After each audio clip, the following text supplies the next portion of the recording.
The story world कथाओं का संग्रह में आपका स्वागत है। इस संसार में जब से हम आते हैं तभी पैदा होने के साथ ही एक तरह की प्रतिस्पर्धा शुरू हो जाती है। ये दौड़, ये प्रतिस्पर्धा जीवन भर आखिर सांस तक चलती है। इन सब के बीच ईश्वर ने जो हमें बहुमूल्य जीवन दिया है उसका मोल हम नहीं समझ पाते। ये कहानी कुछ इस प्रकार है। राहुल एक 25 वर्ष का युवा है। इतना युवा होकर भी अभी से वो निराश हो गया था। उसे लगने लगा था कि वो जीवन में कुछ नहीं कर पाएगा। उसके साथ के दोस्त अच्छी नौकरी करके सेटल हो गए थे। राहुल की एक छोटी सी जॉब थी, वो भी छूट गई थी। राहुल अब एक नई जॉब की तलाश में भटक रहा था। हमेशा वो निराशा में मन ही मन ईश्वर से शिकायत करता कहता उसने किसी का बुरा नहीं किया, ना ही चाहा, फिर भी उसके साथ यह हुआ। वो परेशान है, भटक रहा है। जॉब के लिए वो लोकल बस में सफ़र करता था। चेहरे पर निराशा ही रहती थी, ना अच्छे से किसी से बात करता। यूं तो बस में कई लोग जाते थे, लेकिन एक विशेष इंसान उस बस में रहता था जो सभी का ध्यान अपनी ओर आकर्षित करता था।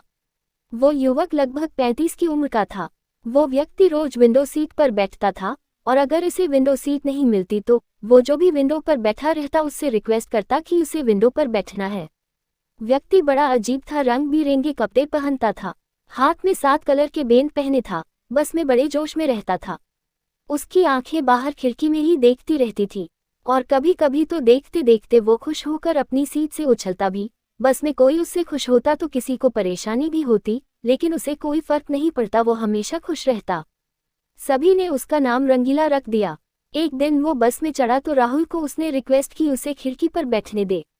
राहुल उसे इतने दिनों से देख रहा था, इसलिए वो उसकी आदत जानता था कि वो हमेशा किसी न किसी से रिक्वेस्ट करता है। राहुल 2 सीटर पर बैठा। राहुल ने उसे विंडो सीट दे दी और खुद उसके पास वाली सीट पर बैठ गया। राहुल उसकी एनर्जी से प्रभावित होने लगा। उसको हंसता देख निराश रहने वाले राहुल के चेहरे पर भी हंसी आ ही गई।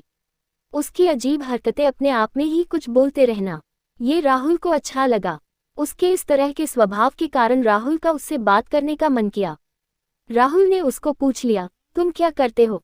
वो बोला, अभी मैं कुछ नहीं करता। राहुल को थोड़ा अजीब लगा। राहुल ने बोला, क्या मतलब कुछ नहीं करते, कुछ काम नहीं करते?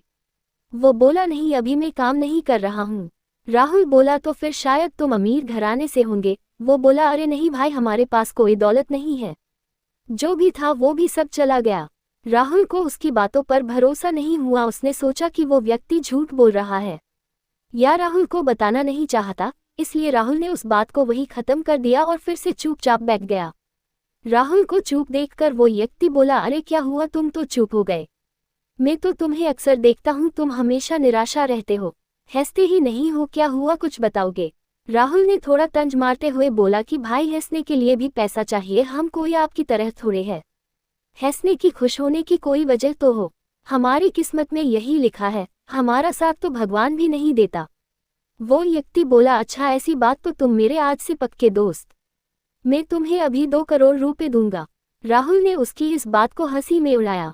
वो फिर बोला, सच में दूंगा, लेकिन मेरी एक शर्त है। 2 करोड़ के बदले क्या तुम मुझे अपनी आंखें दोगे? राहुल को ये सुनकर बड़ा बुरा लगा। बोला, क्या बकते हो, पागल हो क्या? वो फिर बोला, अच्छा चलो 5 करोड़ अब दोगे? राहुल ने कहा कि अब तुमने बकवास की तो मैं यहाँ से चला जाऊंगा। वो व्यक्ति बोला, अरे भाई, बुरा मत मानो, समझो तुम 5 करोड़ तो क्या, कितने भी पैसों में अपनी आंखें किसी को नहीं दोगे?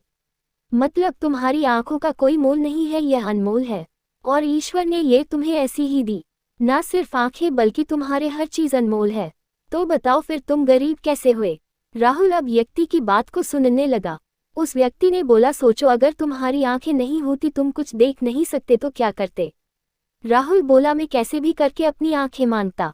व्यक्ति बोला, ईश्वर ने तुम्हें सब दिया, उसका धन्यवाद करो।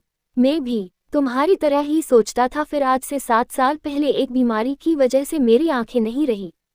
बस मुझे तब एहसास हुआ कि मेरे पास इतनी अनमोल चीज़ थी जो उसने दी थी और मैंने उसकी कद्र नहीं की। बहुत सालों बाद मुझे अब आंखें मिली ऑपरेशन से। मैं बस यही मानता था कि मेरी आंखें मुझे मिल जाए, ईश्वर की बनाई ये दुनिया में फिर मैं देख सकूं, सिर्फ काला नहीं, सारे रंग में देख सकूं। मेरे घरवालों ने जो भी किया सिर्फ इसलिए ही किया, और जब मैं देख पा रहा हूं तो मुझे ऐसा लग रहा कि मुझे कुछ भी नहीं चाहिए। तुम्हें उसने सब दिया है तो तुम्हें उसकी कद्र नहीं है, जो मिला उसकी कद्र इंसान करता नहीं है। देखो कितनी खूबसूरत दुनिया है और तुम इसे देख सकते हो, काफी नहीं है और क्या चाहिए? उस व्यक्ति की बातें राहुल के दिल तक चली गई। उसी क्षण उसकी निराशा खत्म हो गई। एक क्षण ही काफी था उसे जगाने के लिए। वो सिर्फ प्रार्थना में ईश्वर का धन्यवाद देने लगा। जिंदगी जीने का नजरिया बदल गया और बिना सोचे सिर्फ कर्म करने लगा। आपको ये कहानी कैसी लगी कमेंट कर हमें जरूर बताएं। अगर आपको ये कहानी अच्छी लगी है लाइक व शेयर करें और चैनल को सब्सक्राइब करें।